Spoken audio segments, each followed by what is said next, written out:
So in this video we are going to discuss the question answers of 3 questions. That is the first chapter of your English literature book. Okay. What is the name of the lesson? The name of the lesson is 3 questions, and all these questions are based on your texts. इसमें जितने भी सारे आपके questions हैं उसमें text based हैं, यानी जो आपने पढ़ा उसी में से है. आपकी अंडरस्टैंडिंग कैसी, what is your comprehension will be test. Okay, your comprehension will be tested through this questions. So very first question, उसके पहले देखिए understanding the, here it has been written. आपको कैसे ये पता है कि it's based on your text, क्योंकि यहाँ पर शुरू में ही आपका दिया हुआ है कि अंडरस्टैंडिंग द स्टोरी, आपने कितना इसको कॉम्प्रीहेंड किया है. See comprehend word, comprehend is also main word. इसका मतलब ये हुआ टू अंडरस्टैंड, कि आपकी अंडरस्टैंडिंग को देखेगा कि आपने कितने अच्छे से कहानी को समझा. Okay, very first question is tick the correct answers from the options given below. तो आपका यहाँ पे ऑप्शंस के साथ क्वेश्चंस है and you have to just take the most appropriate answers. Okay, तो वेरी फर्स्ट क्वेश्चन आपका है ये, the king reached the hermit's cell. Here cell means hut. Okay, तो किंग जो था he reached, reach the other word for reached is arrived. दूसरा synonyms में आप क्या यूज़ कर सकते हैं, arrived. The king reach the hermit cell, कैसे वो पहुंचा. तो in the story we have seen that the king went to the hermit to get the satisfactory answers of his 3 questions. लेकिन उसमें हम लोगों ने ये भी देखा था, we have studied that the hermit received none but common folk, यानी वह किसी को रिसीव नहीं करता था सिवाय ऑर्डिनरी पीपल के. So the king had to give his horse bodyguards and he has to leave his horses back. और उसको कैसे जाना पड़ा था हर्मिट के पास, ऑन फुट, वो पैदल ही गया था.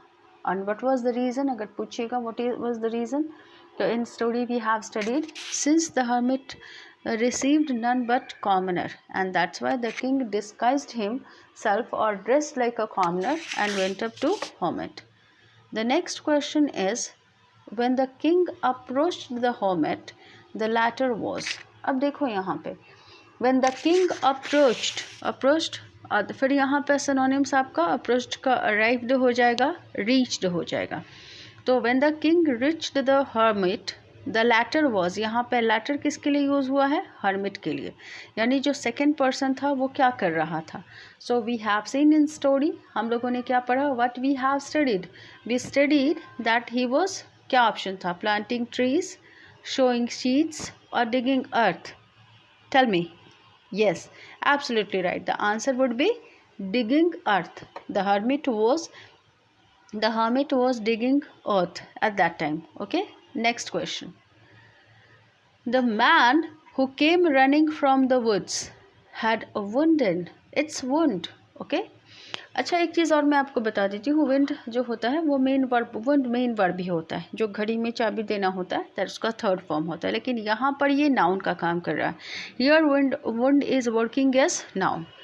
The man who came running from the wood, यहाँ पे पूछा जा रहा है, here the woods, just remember wood material noun है एंड इट मीन्स लकड़ी.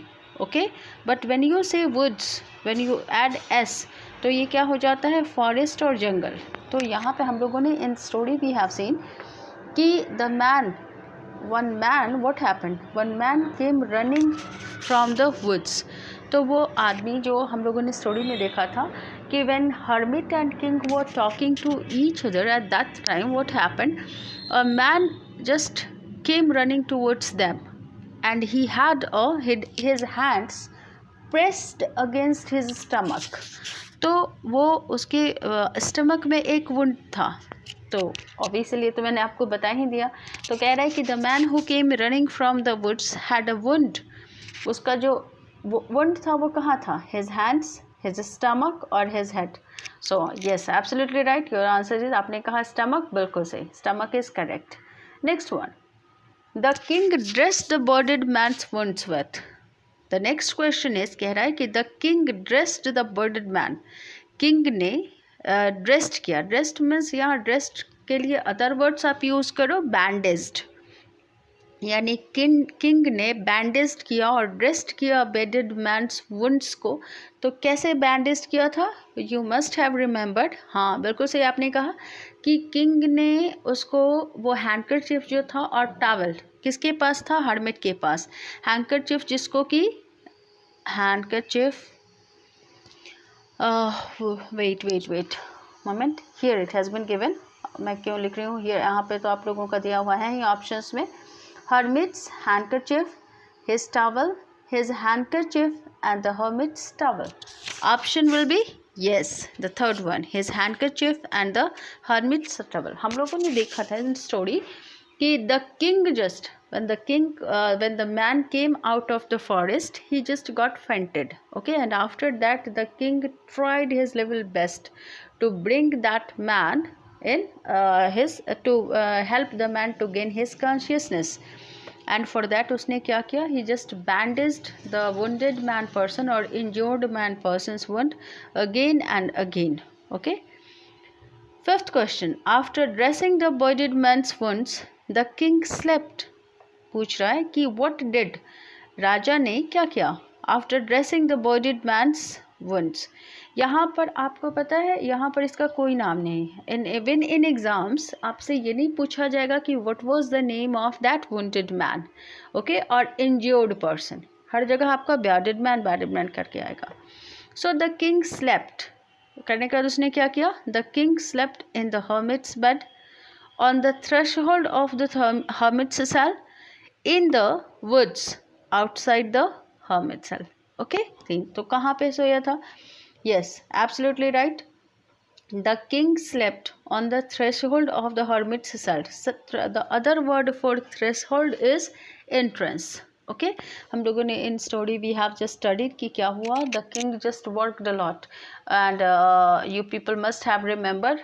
We have just studied in story कि the king just walked through all his way. Besides that, he worked the whole day for hermits, and because of that, he got very much exhausted. Okay, because the king was not in the habit of working that much hard, लेकिन उसने उतना मेहनत किया और उसके बाद उसे बहुत अच्छी नींद आई। ओके, सो ये ऑब्जेक्टिव मैंने यहाँ अभी डिस्कस कर दिया। सेकेंड वीडियो में हम लोग क्या करेंगे, नेक्स्ट में इसको करेंगे डिस्कस। ओके।